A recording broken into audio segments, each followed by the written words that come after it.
G'day guys, Sam from the Cybermen here. I'm going to talk about the UW Block Store Championship event coming up. Let's just have a look at cards you can and can't use and some decks that we may or may not see. It's going to be very interesting with such a small card pool to use, what people can figure out. I feel like a lot of decks will be monocolor because you need to use your engines from set 10. So it's going to be really cool. Anyway, enjoy. Don't forget to like and subscribe. Alright, so let's look at what we can use in the upcoming store championships in August. So initially, I thought this would be anything from the Unison expansion onwards. So that is incorrect. Now we know that the Unison expansion isn't included, so you can't play the Topo leader, you can't use any of those, the Vegeta leader or any of the cards in those expansions. They're off the table. We cannot use the anniversary box that's upcoming. You can only use, as they've got on their website, you can see here, Rise of the Unison Warrior, booster pack cards, the starter deck cards from Spirit of Batara, Clan Collusion and Saiyan Wonder. Premium pack set 1, so the only card from that is the Toa. The pre-release promos, which are Goku, the Goku SSG reboot, the Goku Black Unison, and also the tournament packs that are coming in store locals at the moment. So you can't use the champ packs. You can't use the any of the event packs that come up, so no Saiyan Instincts from that, nothing like that. You can't use the Shenron SCR that we get from the store champs. So it's going to be very restricted. I thought it would be whole UW block, which would mean we could use anniversary box and anything else that came out in between, but you cannot. So there's a few things that we have to look at, a few things that are kind of a bit crazy.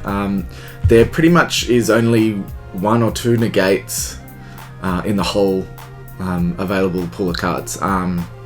There's the blue Vegeta negate that only works with the Trunks Future Leader unless you want to tap 3, and the green Zarbon negate that is a 3 cost. So very restricted. There's obviously a lot of counter cards, but none of them negate attacks, so that's going to be an interesting strategy kind of chat that we need to have with each other about how we can defend ourselves without any counters. And it also means that a lot of the decks are going to be very thematic. Things like, Pilaf are going to play with the Pilaf cards, Sin Shenron, only Sin Shenron, or only Shadow Dragon cards, Gotenks, fully Gotenks, things like that. So it's going to be very interesting. I think the deck that loses out the most with this is probably Vegex, because there's not really a whole deck in just the starter deck and set 10. You could kind of make something work, but it wouldn't be optimal. But let's just look. I've threw together 4 decks, 1 for each of the primary colors. Really quick decks, so they're not optimal at all. They could be fixed a lot, and none of the promo cards are included either because DBS decks at this point in time doesn't have them on there. But we got red, so Pilaf. I think this looks to be one of the best decks for store champs, because it has a really good, really fleshed out engine that pretty much only uses cards from this set. There's obviously staples that you would want to use from other sets, like negates and things like that. But you got the whole Pilaf engine here, as you can see. The 1-drop Shu, which plays a Pilaf or a Mai from for free, or for 1 energy because you play him. And these ones each play each other once you have 3 energy. So you're spamming the board for 1 energy, you can play 3 15k battle cards. And then they can bring the Pilaf Master Bot out, which is a triple attacker. And then when he gets removed, you bring out the Ostrich form, which is a blocker and just another removal piece. These all kind of do damage when they're removed. They can neg lots of battle cards and things like that. So you have that. You have your Unisons. In this deck, I'd look at running Vegeta, just because it works with it works to give Yamcha the ability to attack active mode cards, and we don't want to run Sin Shenron because we already run Vegito. So if you have both of those, they're too high cost. Vegeta can come out early and give you value that way, and then Vegito can come out a bit later and give you the end game value. Yamcha is really the finisher in this deck. It's a 4 cost, but you usually play it with Bulma, the bunny girl. So she plays him for free from the drop when one of your battle cards is removed by a skill. One of your Earthling battle cards, which they almost all are. And he comes out, he's a 4 cost, 30k if your leader's red, and also when he attacks a battle card and KOs it, he restands and he becomes a 40k triple striker, which is essentially SCR level power. And he also restands if your opponent activates a counter attack. Now it's important to remember that that's not only during his battle. You could have attacked with him, gone through, and then attacking with something else, and if they counter, you restand, or counterplay, of course.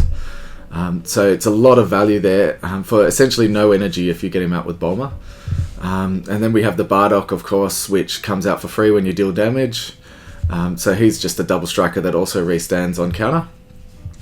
Bulma to play your 1-drops for free as a super combo.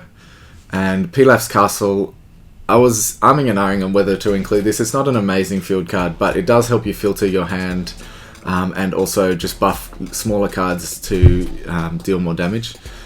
So that's cool. Wolffang Fist, again, it's not a negate, but it does help you survive attacks by negging your opponent's battle cards or leader by 15k when they attack. And also the Yamcha Merciless Barrage is a counterplay that negs 2 battle cards by 15k for free, essentially, as long as you have a Unison out. So that's kind of this. I'm thinking about playing this for champs just because it seems fun, and I feel like it's the only kind of meta where you can play this deck with the full package. Mercenary Tower coming out for free as a critical is great as well. For blue, I've just put a Soul Striker one together quickly. This leader hasn't been updated on DBS decks, so you just got the old one there, but you can imagine. This is probably not a good choice, because with a Soul Striker leader, you want stuff that you can use energy a lot so that you can untap, whereas all these cards, most of the blue in the new set either work with the Trunks or Vegeta leader specifically, or don't really cost that much energy. You want to get this Trunks out with the Trunks combo, and you got your Unisons. So I've really stacked this with the Unisons because there wasn't that much else to put in here. So I wouldn't recommend this deck, but it's just an example of some of the cards you can play. The Unison Goku Black and the Soul Striker. This is probably the best Unison for blue. And this card is Gogeta, but it's just not showing up there. The Gogeta SCR. For green, I put together Ginyu. Most people will probably put together Frieza because the starter deck Frieza is probably the best green leader in this block. But I thought Ginyu is a lot of fun. These Ginyus play each other. The Golden Frieza Unison really helps to put a Ginyu on the top of your deck so that you can play it with the other Ginyus. Dormant Potential Unleashed is probably the best, obviously, counter in the new set, so you're stacking on 4 of those. And you got your Ginyus to steal your opponent's cards. So it's a lot of fun. Obviously, promos, there's a few promos that fit into this deck, but I'm running them all at 50 just to show you an example of what you can do. And finally, Gotenks. I think Gotenks might be the best option. A lot of people might want to play Sin Shenron because it's pretty popular at the moment, but I think that doesn't work as well without some older set cards. Gotenks nearly fills pretty much the whole deck up just with his engine if you want to. So you are really easily playing this deck without worrying about what to put in it. You got Super Saiyan 3 Gotenks SCR as well.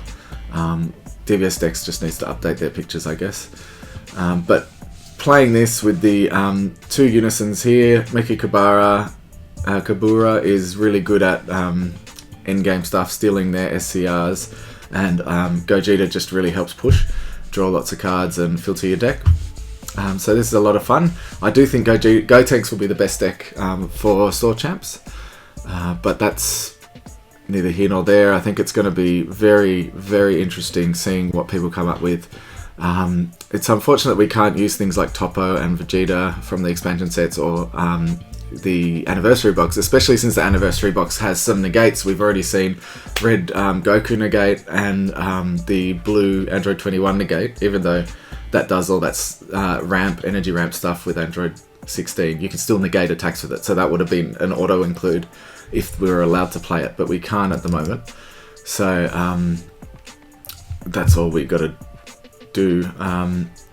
It's gonna be very strange. It'll feel kind of like a sealed event with so little pieces that work well together. But I hope you enjoyed this video. Let me know in the comments what you're thinking of playing. I want to be probably playing this Pilaf deck, but we'll see how it goes. Thanks for watching, guys. Remember to like and subscribe to keep up to date on all the Dragon Ball Super content. We want to thank Grand J Games for all their support and remind you to use the code CyberMen5 at grandjgames.com for 5% off all your singles needs. Cheers.